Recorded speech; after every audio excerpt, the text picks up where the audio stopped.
welcome back to my channel. This is Dev coming to you with full enthusiasm at diecast domination. I hope you guys are enjoying your lovely day. God bless you all. Now, I know you're here for a reason. The Hot Wheels 143 scale with Nismo parts, guys. This is an incredible Nissan Skyline GTR R34, but this one is a V-SPEC 2 newer and has amazing details. Now, I would like to reveal this in front of you guys. Let's unbox this together. Now, most of you may or may not know, but Hot Wheels has had bigger cars before that don't just provide 164 scale cars. They have had meticulous cars in the past. I have never purchased one myself. I've always been a fan of 164, but because I want to, just check some details out pretty much in what they've put in and what kind of work they've done in this model, I'm very curious to know. And guys, when it's a Skyline, your boy pulls that trigger right away. Alright, so here we have the car. Now Hot Wheels has done something new with this packaging. You can see the protector case, and I did not go out and buy it myself. This came with the package. I just realized these packs, actually, you can open and close. It's not like opening your regular Hot Wheels box. You can literally put your car back in, box it up, and hang it back up. That is pretty cool. I wish they did that with pretty much all the premiums so that collectors can also keep the card just as it is. That's very cool. Oh wow, the details are actually phenomenal, and the paint by itself, it looks very replicable to what Nissan provided for a few of these models that they've made in the past.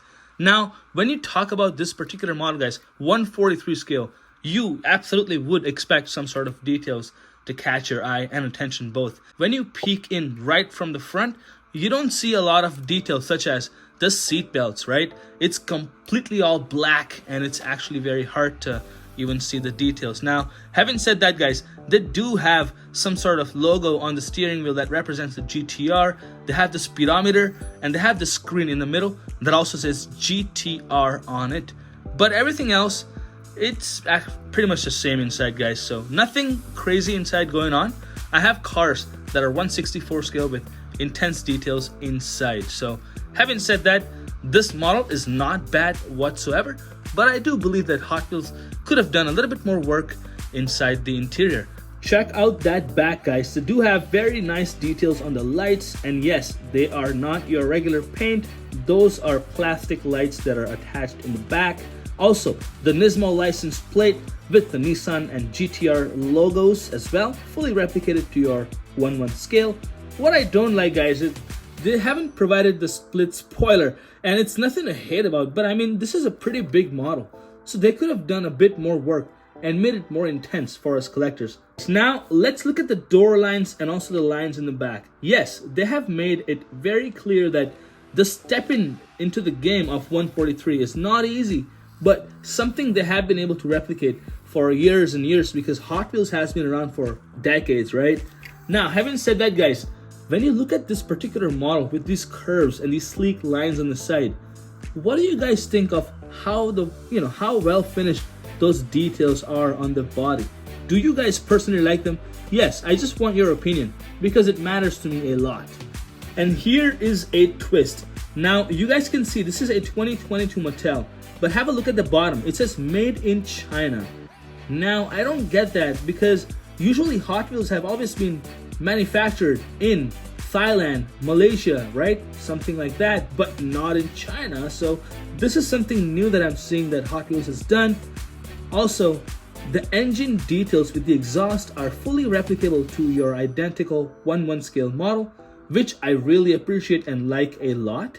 And also, speaking of that, the engine compartment with the parts that they've added with the axles and the split bars, it does look very intense at the bottom. When you pay close attention to the front, they have added a Nismo intake, but it is also painted.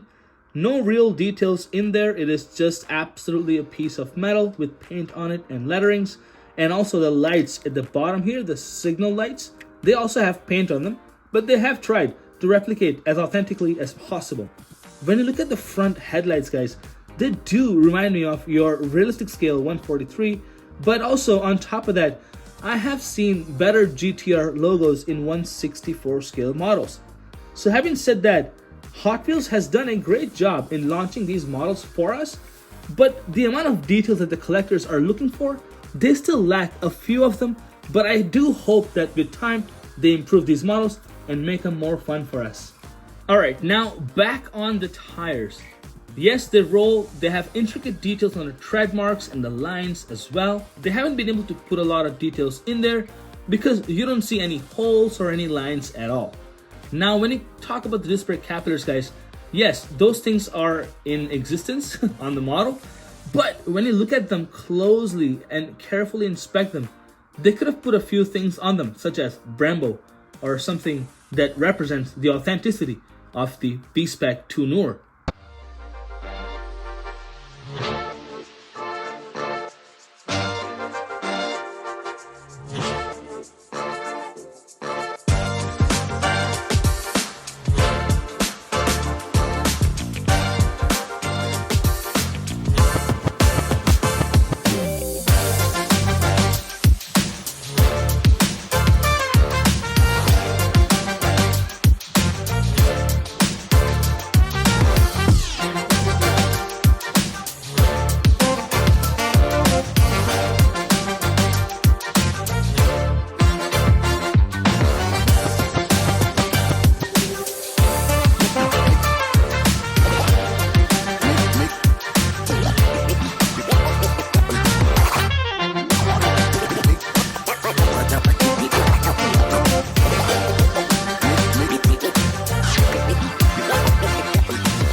Please let me know down in the comment section, what do you think about this 143 scale from Hot Wheels? Do you like it and would you buy it?